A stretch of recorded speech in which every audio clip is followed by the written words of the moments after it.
Norway should not be this rich. By every ordinary rule of geography, it should have remained a cold, fractured edge of Europe, a place of cliffs, storms, and darkness. A place too broken for easy farming, too steep for easy roads, too far north for easy living. And yet this is one of the wealthiest, safest, and most prosperous societies on Earth. That contradiction begins in the land itself. Norway is not a country built on gentle valleys or wide, fertile plains. It is a kingdom carved by ice. Glaciers once ground their way through this coast, like giant blades shattering the land into fjords, islands, walls of stone, and narrow strips of habitable ground, clinging to the sea. Even now, much of Norway feels unfinished, as if the Ice Age only just withdrew. In winter, entire regions sink into months of darkness. In the north, the sun disappears completely, and the human mind is forced to live without its oldest source of rhythm. Out on the North Atlantic, and the North Sea storms rise with terrifying force, turning water into a battlefield. Beneath those black waves lie the resources that transformed this country. But nothing here was ever given freely.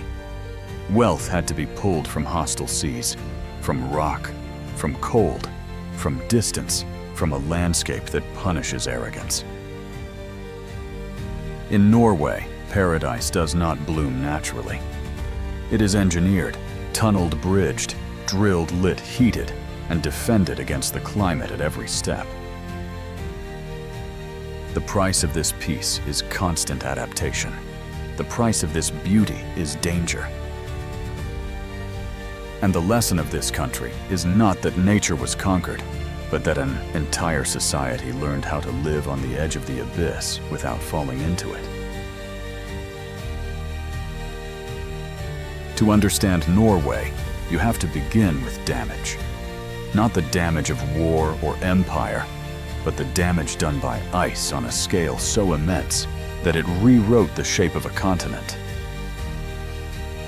10,000 years ago, vast glaciers covered this land, not as quiet blankets of snow, but as moving walls of pressure, each one grinding forward with the force of mountains in motion.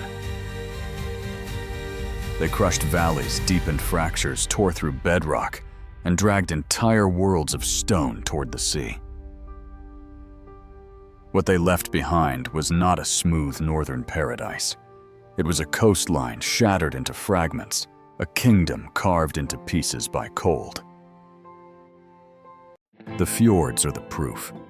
These long, narrow arms of the sea, cutting deep into the land between near vertical walls of rock, are not ordinary inlets. They are glacial wounds. Flooded after the ice retreated places where ancient rivers of ice once cut so deeply that the ocean later claimed the scars. In Geirangerfjord, the mountains rise like dark cathedrals from water so still it seems unreal, while waterfalls pour down from impossible heights, thin silver threads against black stone. In Norway, the walls close in until the landscape feels almost compressed, as if the earth were folded inward by some enormous hand. These places are beautiful, but their beauty is severe. Nothing here feels generous. Every line is sharp, every slope final. The scale itself is intimidating. You do not stand in a fjord and feel welcomed. You feel measured. This is the paradox at the heart of Norway. People speak of the country as if it were naturally serene, a place of order, balance, and quiet abundance. But the land itself is not calm. It is one of the most geologically aggressive environments in Europe, a region where even flat ground feels temporary.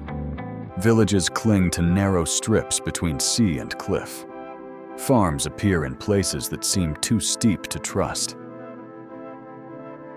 Roads twist through mountain walls and vanish into tunnels because there was no easier route. In earlier centuries, some of these cliffside farms were so exposed that parents tied ropes around their children before letting them play outside. Not as a symbolic gesture, but because the distance between home and a deadly fall could be measured in a few distracted steps.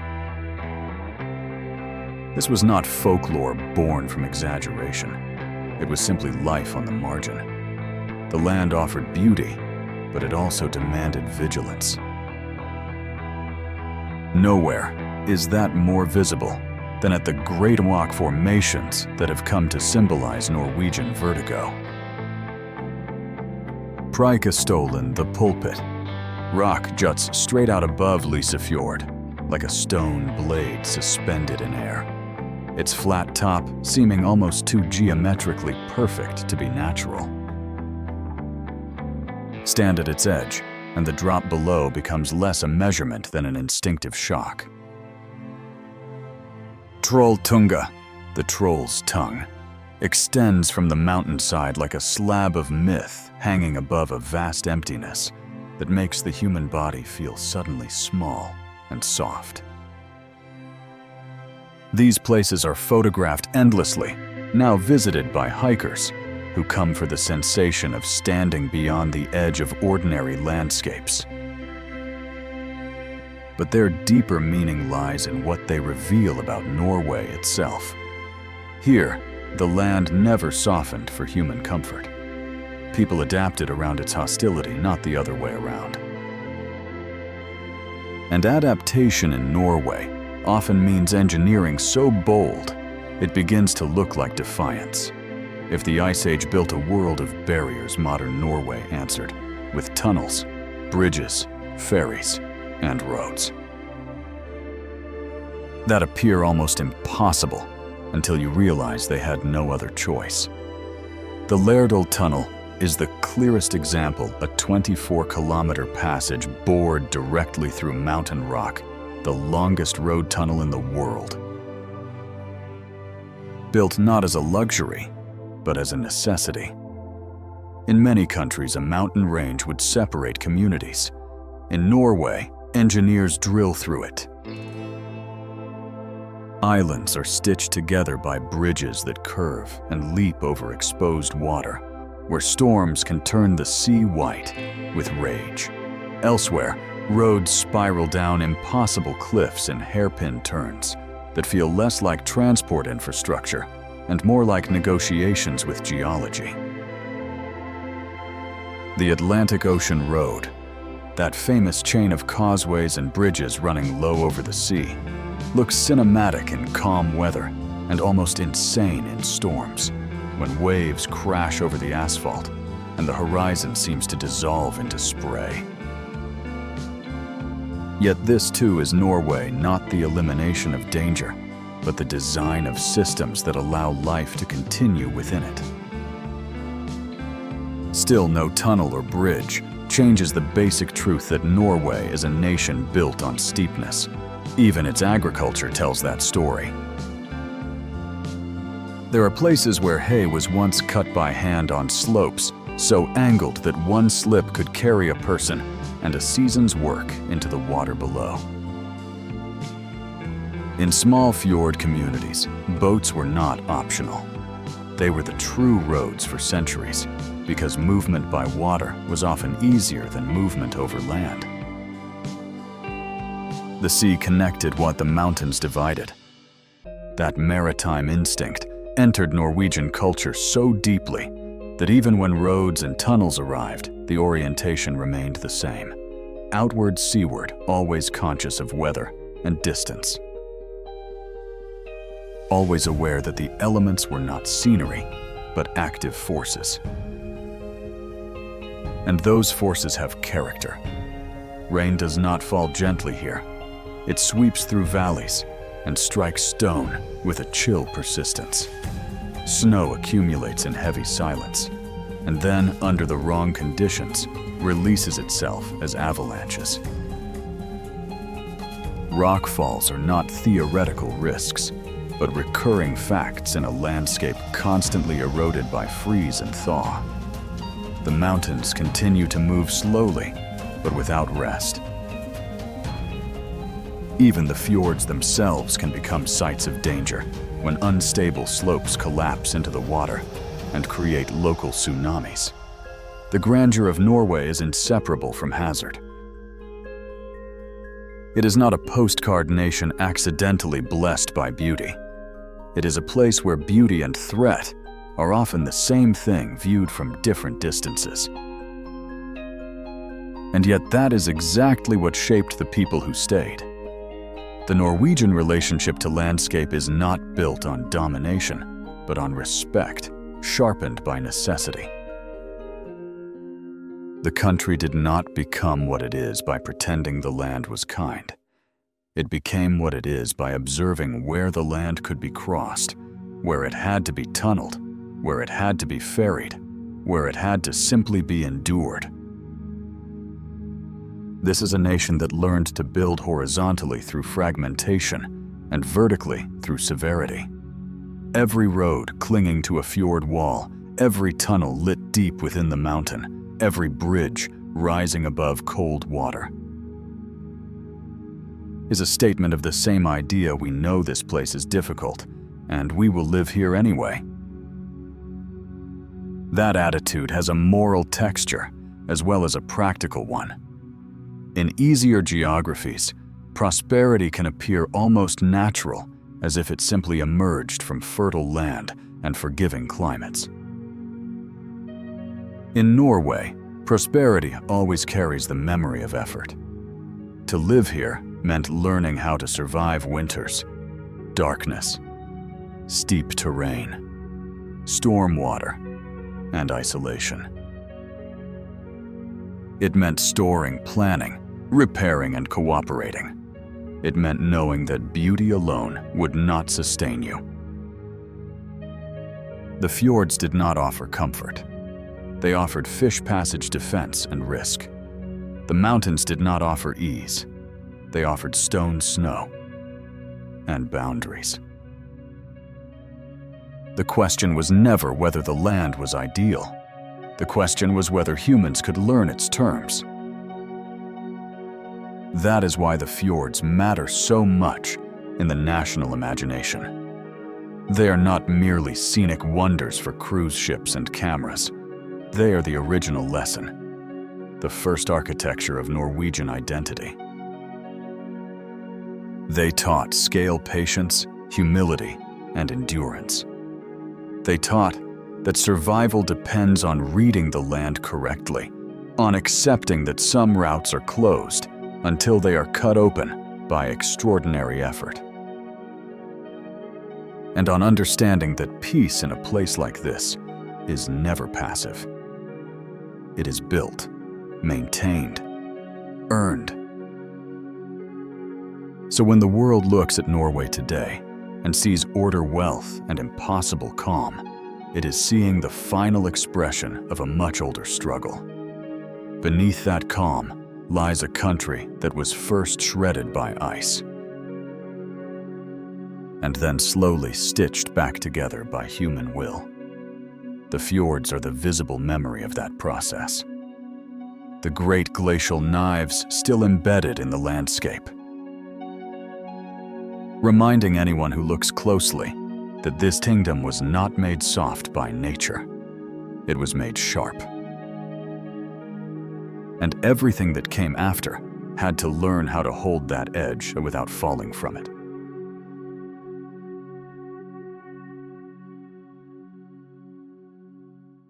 If the fjords taught Norway how to live with stone and steepness, the Arctic North taught it how to live with absence, because above the Arctic Circle, the most powerful force is not always cold, but the disappearance of light itself.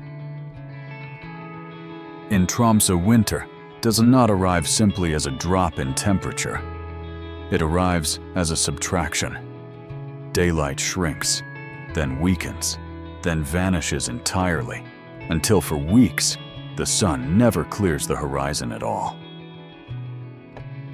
The sky may brighten faintly for a few hours at midday, suspended in shades of blue-violet and rose. But true sunlight does not touch the streets. Houses, roads, harbors, and mountains remain caught in a long half-night. And the human body, built over millions of years to measure time through dawn and dusk, is forced to relearn itself under conditions it was never meant to know. In most places, darkness is temporary, a pause between one day and the next. Here, darkness becomes climate. It settles not only over the land, but over the mind. Sleep patterns shift, energy thins, mood becomes vulnerable. Seasonal depression is not an abstract concept in northern Norway.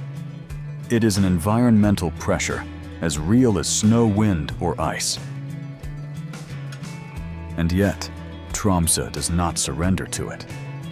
The city responds with one of the most revealing acts of modern adaptation.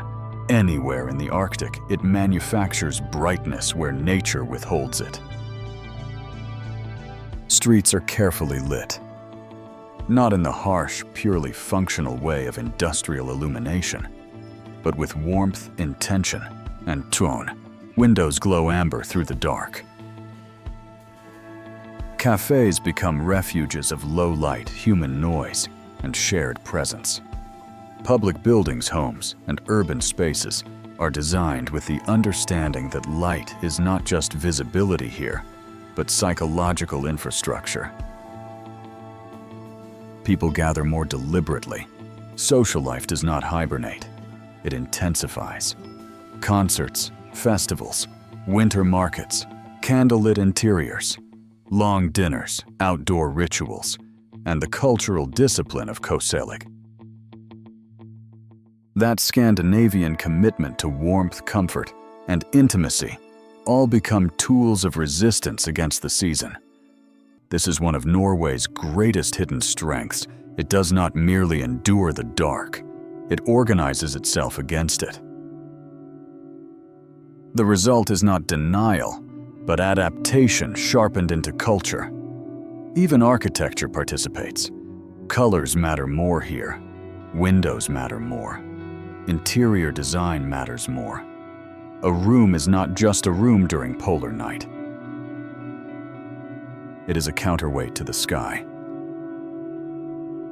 And outside the city, where electric glow fades and the snowfields widen into silence, another kind of light begins to gather, one that belongs neither to civilization nor to the ordinary atmosphere. At first it appears uncertain, a pale veil stretched across the north. Then it intensifies. Green, then brighter moving folding, spilling across the darkness in waves and curtains. The aurora borealis does not illuminate the Arctic so much as transform it into theater. Mountains become silhouettes. Fjords become black mirrors. Snow reflects an unearthly glow. The sky appears not fixed, but alive. Science explains the mechanics well enough. Solar particles colliding with Earth's magnetic field energy released in the upper atmosphere. But explanation is not the same as experience. To stand beneath the aurora is to understand why earlier civilizations preferred myth. For the Vikings, these lights were not chemistry but omen and story. Some believed they were the shimmer of armor worn by Valkyries, the warrior maidens who crossed the sky to choose the slain worthy of Valhalla. In that reading, the northern lights were not weather. They were judgment, passage. Evidence that the boundary between the mortal world and the realm of gods was thin in the far north. That ancient instinct remains understandable even now. The aurora does not feel decorative. It feels purposeful. As if the universe were briefly revealing movement usually hidden from human sight. And yet for those who actually live beneath it, the lights are only part of the story. The North is not a stage set built for outsiders seeking spectacle. It is a lived geography. And no people understand that more deeply than the Sami, the indigenous culture of northern Fennoscandia, whose life developed not in spite of Arctic conditions, but through intimate conversation with them. To move from Tromsø into Finnmark is to leave the urban edge of the Arctic and enter a wider, flatter, more exposed world. Landscape of plateaus, tundra, low birch forests, frozen rivers, and immense open distances, where weather can be seen approaching long before it arrives, and where scale is measured not by buildings or roads, but by horizon and herd. Here the old rhythm persists most visibly in the migration of reindeer. They do not move as scenic detail across the land. They move as economy, memory, inheritance, and identity. Tens of thousands of animals travel with the seasons, crossing snowfields, hills, river corridors, and storm lines, in paths worn into instinct by generations. Their movement is not random and not merely biological. It is cultural territory in motion. The Sami who herd them do not simply follow the animals. They participate in a mobile system of knowledge that includes snow condition, wind direction, grazing, quality, ice thickness, predator behavior, seasonal timing, and family. Right. Reindeer migration is often romanticized from outside, filmed as a beautiful current of life moving across white ground. It is beautiful, but it is also labor logistics risk and continuity under pressure. The herd must be managed, protected, counted, sorted, driven, and in some seasons, physically guided through conditions that can turn lethal with little warning. Storms in Finnmark do not always announce themselves dramatically. Sometimes they close in with quiet efficiency, reducing contrast until land and sky become indistinguishable, until direction itself begins to fail. In that white blindness experience matters more than equipment. The old knowledge remains relevant, not because the North is frozen in the past, but because no technology fully replaces reading snow and wind with the body. Reindeer themselves are one of the great Arctic adaptations, broad-hoofed, cold-resistant, capable of digging through snow for lichen, moving long distances over difficult ground, enduring conditions that would break less specialized animals. But they are also vulnerable to changing snow crusts, to ice layers formed by thaw, and refreeze to disrupted migration corridors, to railways, roads, fences, industrial expansion, and climate shifts that alter patterns once reliable enough to organize a culture around. This is where the Arctic chapter darkens further. Norway's northern lands are often imagined as pure wilderness, but they are also contested terrain. Between older forms of movement and newer forms of extraction, between indigenous continuity and state planning, between the logic of migration and the logic of infrastructure. The Sami way of life depends on room, on seasonal flexibility, on continuity across a landscape that cannot be neatly partitioned without consequence. The more fixed the map becomes, the harder it is for a migratory culture to remain whole. That tension lives beneath the beauty of the herd moving through snow. Still, the movement continues. In blizzards, the animals bunch, angle themselves to the wind, and press forward. While herders on snowmobiles or skis trace the edges of the mass, reading its behavior, heaping it together, preventing splits that could mean weeks of loss or impossible recovery in bad weather. The sound is not cinematic in the usual sense. It is practical and immense. Hooves breaking crust, wind dragging over open ground, distant calls engines, sometimes silence. Always the low pressure of a landscape too large to be tamed. What emerges from all of this is a picture of Arctic Norway far more complex than the postcard of Aurora over a fishing village. This is a region built from oppositions held in uneasy balance. Darkness and engineered light, isolation and cultural intensity, myth and infrastructure, migration and modern borders. Tromsø proves that human beings can design against environmental despair without pretending it does not exist. The Aurora reminds us that even in the age of science, there remain experiences so overwhelming that myth still feels like the more honest response. And the Sami moving with reindeer across the white expanses of Finnmark demonstrate a form of endurance older than the Norwegian state itself, one rooted not in conquering the Arctic, but in staying readable to it.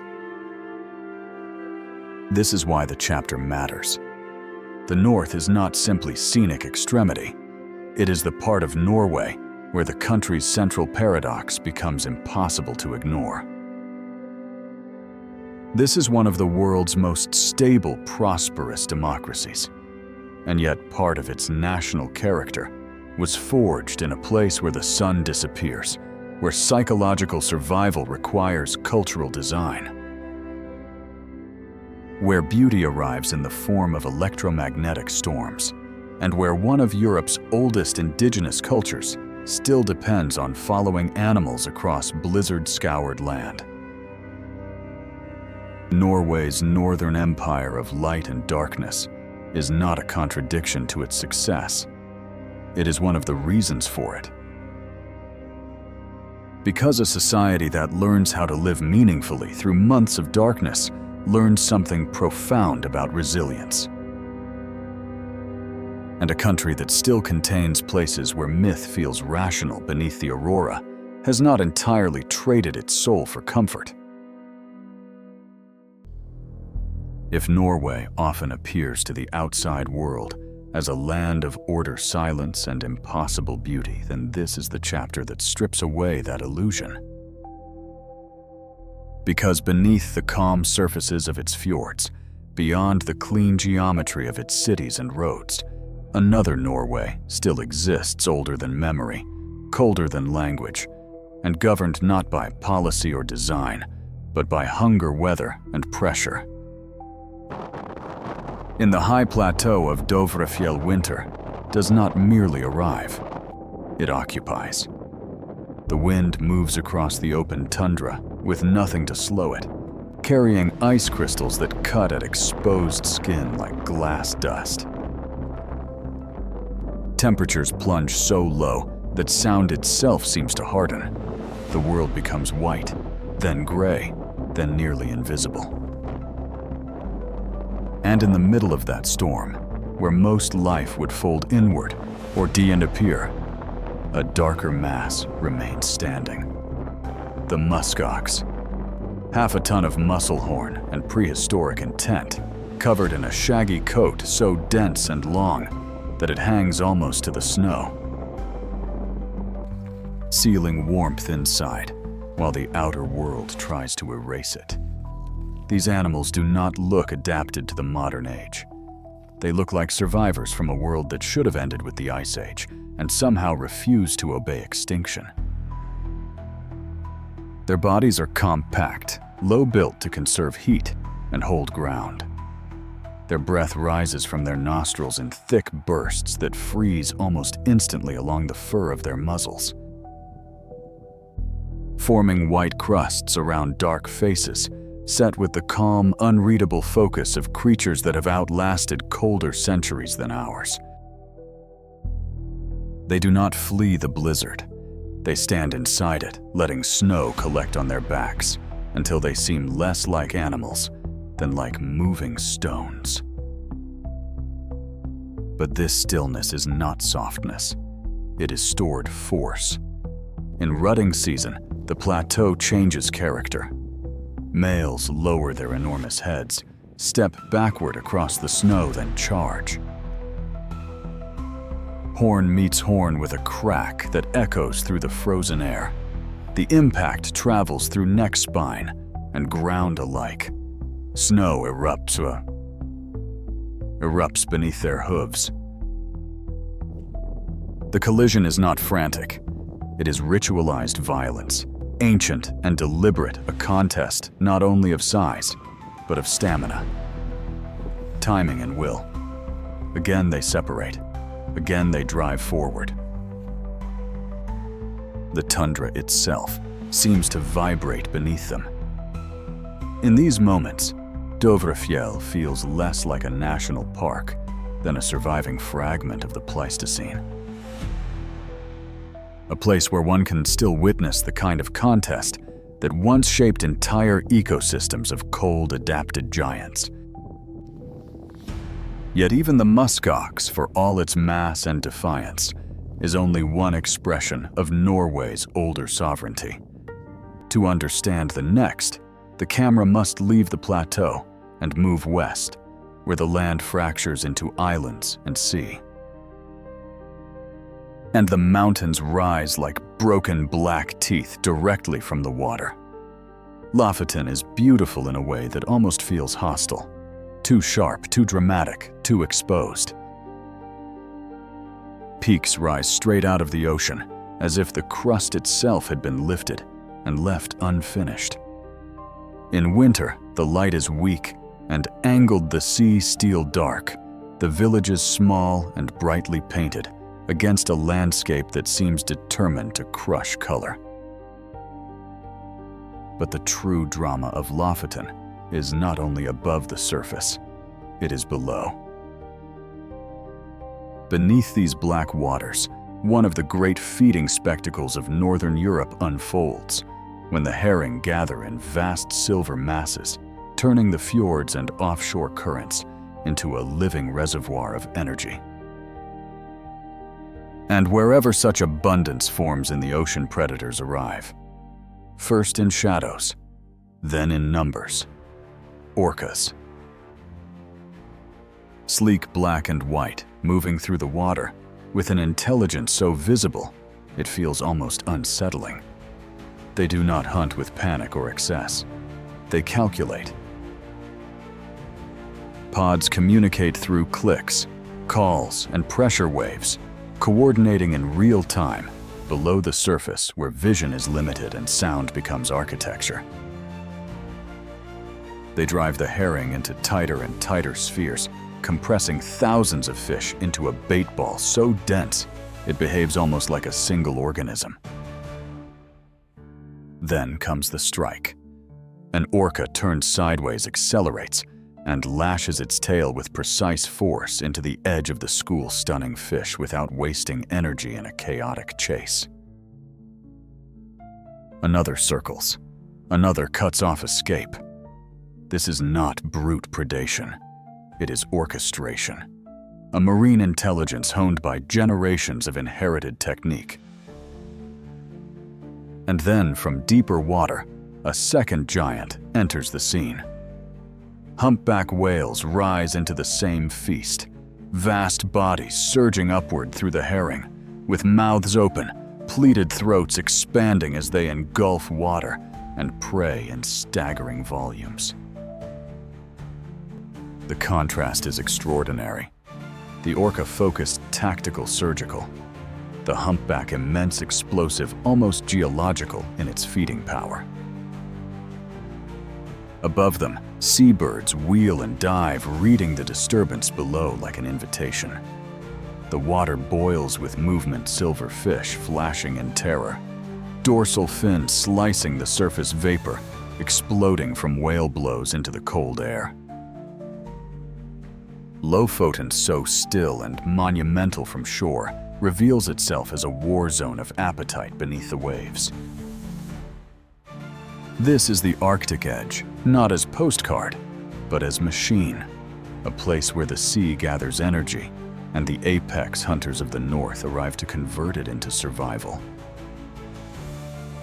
But even here, amid the intelligence of whales and the hard appetite of winter, there is a deeper force at work, an older than predator, and prey one that has shaped Norway more thoroughly than any animal ever could. Ice. Not the seasonal snow of roads and roofs, not the decorative frost tourists admire on railings, but glacier ice, immense, pressurized, ancient, and alive in the only way frozen matter can be alive, by moving. Jostedalsbreen, the largest glacier on the European mainland, is not a static monument. It is a body under pressure, a river of compacted snowfall transformed over centuries into blue creaking mass. From a distance, it appears serene, almost noble, draped between peaks in folds of white and pale turquoise. Up close, that illusion collapses. The glacier is not sleeping. It is advancing. Grinding, shearing its own weight downhill, under gravity, centimeter by centimeter, season by season, year by year. What looks like stillness is merely movement slowed beyond ordinary perception. Its surface is broken by crevasses, deep enough to swallow light fractures opened by stress within the ice as the glacier bends across buried rock and hidden ridges. In some places, the blue becomes almost electric, a color born from density, from the exclusion of air from pressure, so immense that it changes the way light survives inside the ice. And the glacier speaks, not in any single voice, but in a whole language of strain. Sharp cracks like rifle fire, deep groans from within the mass, sudden thunder as seracs collapse, and then the great explosive sound of calving. When entire blocks of ice split away and crash into freezing water below, the splash is secondary. The true sound is the breaking itself. A structural failure at monumental scale. Here, finally, one understands the title of the film in physical terms. Norway was carved by this. The fjords, the valleys, the over-deepened basins, the steep-walled corridors, where seawater now reaches far inland, all are the work of moving ice like this, repeated across millennia, until rock yielded. Jostedalsbreen is not just a remaining glacier. It is an active memory of the force that built the country's geometry. To stand before it is to stand before the sculptor still holding the chisel. And yet the glacier is also a warning, because even as it moves, it retreats. Like so much of the cryosphere, it is losing mass thinning under warmer conditions, withdrawing from places it once dominated. The beast is alive, but diminished. That tension gives the glacier enormous emotional weight. It is both creator and casualty, the architect of Norwegian grandeur, and one of the clearest indicators that the conditions which sustained that grandeur are changing. This, then, is the hidden sovereignty of Norway.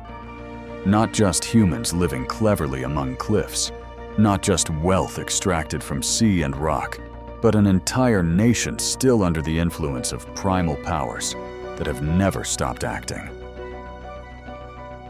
The muskox on the plateau, refusing the storm like a relic from a vanished age. The orcas in Lofoten, turning dark water into a theater of coordinated violence. The humpbacks rising through herring like moving cathedrals of appetite. The glacier at Jostedalsbreen, breathing through fracture and collapse, still grinding the land even as it recedes. These are the true rulers of the Norwegian imagination, because they remind us that the country's beauty is not passive. It is maintained by pressure, by appetite, by cold, by endurance. Norway is not only scenic, it is contested, kinetic, and alive at scales. Most societies no longer know how to read. And perhaps that is why the national character feels the way it does. Restrained on the surface, but forged in proximity to things vast enough to make human certainty seem temporary. In this chapter, the land stops being backdrop. It reclaims center stage. And when it does, the lesson is unmistakable. The empire was never merely built on ice. It was always ruled by it. If mainland Norway teaches the art of living with mountains, oceans, and darkness, then Svalbard reveals the final expression of that philosophy, stripped of almost everything familiar, reduced to ice rock, wind, and consequence. Far above the Norwegian mainland, halfway between continental Europe and the North Pole, the archipelago lies in a zone where maps begin to feel theoretical and where survival is never fully separated from the landscape. This is not the Arctic as symbol. It is the Arctic as reality. Longyearbyen, the world's northernmost permanent settlement of significant size, appears at first like a fragile human outpost pressed into a valley of snow and shale, a cluster of buildings painted in colors bright enough to resist the psychological pressure of the environment.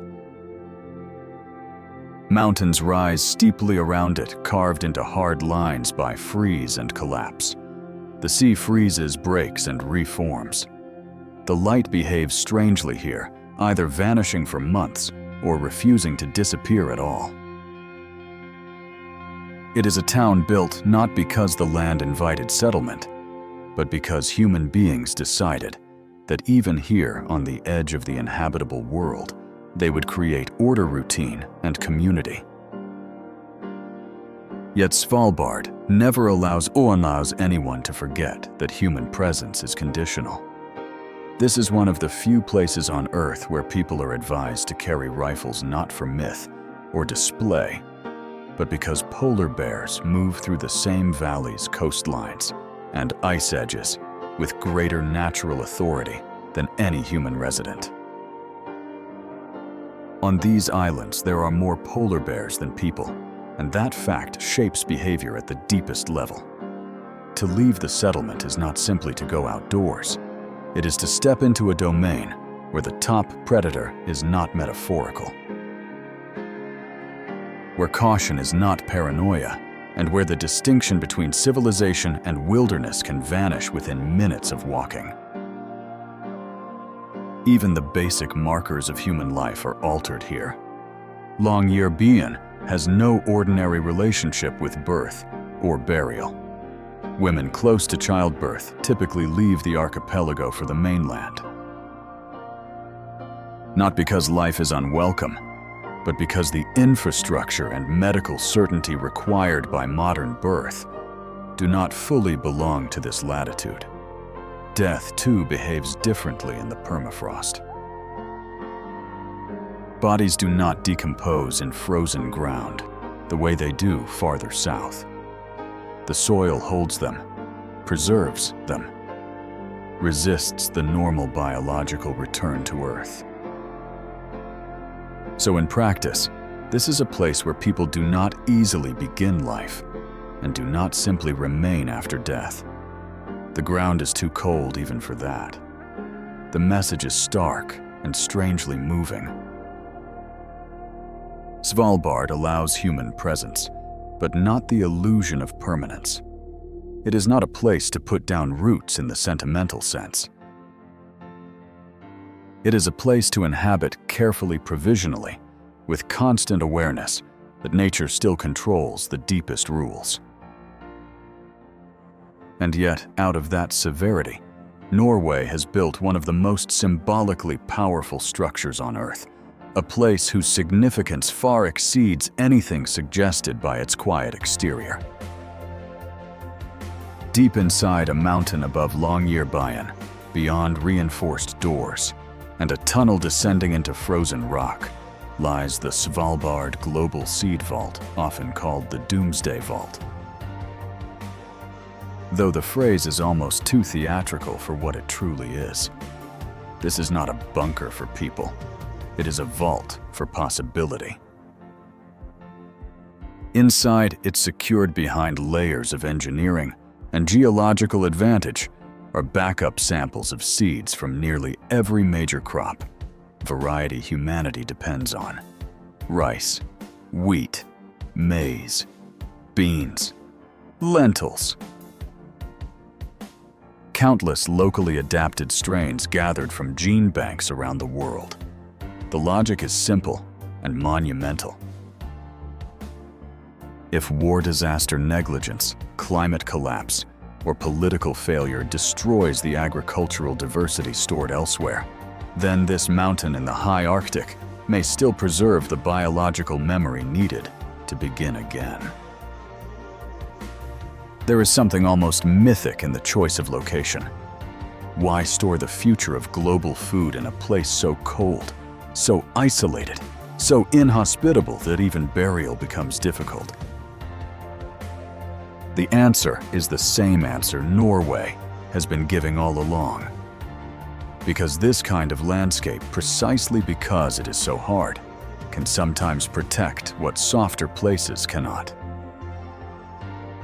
The permafrost provides natural cooling. The remoteness reduces conflict theft and casual vulnerability. The mountain itself offers stability. Svalbard, a place where ordinary human life feels exposed and provisional, becomes the ideal guardian for extraordinary continuity. In one of the deadliest cold environments inhabited by humans, the world has placed its botanical insurance policy. The symbolism is perfect. Norway, a country that learned to turn hardship into infrastructure, now offers the planet a final reserve of life, not through sentiment, but through engineering foresight and respect for the cold. This is the ultimate twist in the Norwegian story.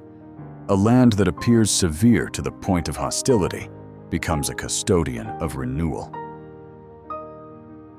And the vault is not merely scientific, it is civilizational.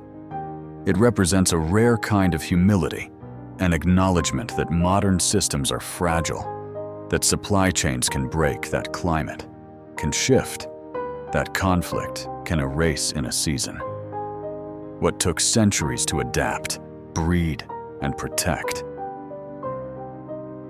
Each seed in that mountain is a compact between present and future, a statement that resilience must be planned before catastrophe, not after it. In a world addicted to immediacy, Svalbard operates on a different moral timescale. Outside the vault, the archipelago continues to remind everyone who comes here that beauty and danger are inseparable. The air has a different texture, cleaner and sharper, as if everything unnecessary has been removed from it. Snowfields run directly into black water. Glaciers descend toward the sea in fractured fronts of blue-white ice. In winter, the darkness becomes nearly absolute, and the sun remains below the horizon for months, turning day into a prolonged indigo twilight or a complete absence of light. In summer, the opposite occurs, and the midnight sun circles overhead without setting, dissolving ordinary distinctions between night and day until the body begins to lose its internal bearings. Human beings evolved under cycles of light and darkness that felt stable. Svalbard interrupts those assumptions. Time here must be organized socially, culturally, and mechanically because the sky no longer offers the usual cues. But perhaps that is why the place feels so philosophically pure. It strips away illusion. There is no decorative relationship with nature in Svalbard. You do not come here to pretend the earth is manageable. You come here to be reminded that it is older, larger, colder, and less accommodating than modern life usually admits. And moving through that frozen space, sometimes unseen, sometimes suddenly present in shocking clarity, are the polar bears. They are not mascots of the Arctic here. They are sovereign presence. A single bear moving across sea ice or along a shoreline can change the meaning of the entire landscape, turning scenic emptiness into immediate risk. Their bodies are built from the same logic that built the place itself: insulation, patience, hunger, and movement across uncertain surfaces. To imagine Svalbard without them would be to misunderstand it completely. They are not an attraction added to the wilderness. They are part of its legal and moral architecture. The rifles, the warning systems, the rules of movement beyond town limits. All of it reflects the basic truth that these islands remain above and all polar bear country. And yet even these rulers of the ice are now caught within the larger instability of a warming Arctic. Sea ice shifts hunting conditions, change coastlines alter, and the old equations of energy and prey begin to falter. Thus, Svalbard becomes something even more complex than a frontier settlement or a vault for seeds. It becomes a measuring instrument for the future. A place where the consequences of climate change, global risk, and human foresight all converge in one cold geography. This is why Chapter 4 matters. It takes Norway's central paradox and pushes it to its furthest edge. On the mainland, the country turned fjords, darkness, and offshore storms into road cities and sovereign wealth. In Svalbard, it turns permafrost isolation and polar danger into stewardship on behalf of the entire species. That is the highest expression of the same national instinct. Not to conquer the harshest places, but to understand what they are good for, what they can protect, what they can teach, and how they might be used without denying their nature. Svalbard is not a utopia. It is too cold, too remote, too absolute for that fantasy. But it is perhaps the clearest demonstration in the Norwegian story that hardship, if understood correctly, can become security. The ice that prevents ordinary burial helps preserve the remoteness that makes settlement fragile makes storage reliable. The cold that limits human comfort safeguards biological diversity. And in that inversion lies the deepest Norwegian lesson of all the harshest environments are not always empty. Sometimes they are vaults. Sometimes they are guardians. Sometimes the edge of the world is exactly where the future must be kept.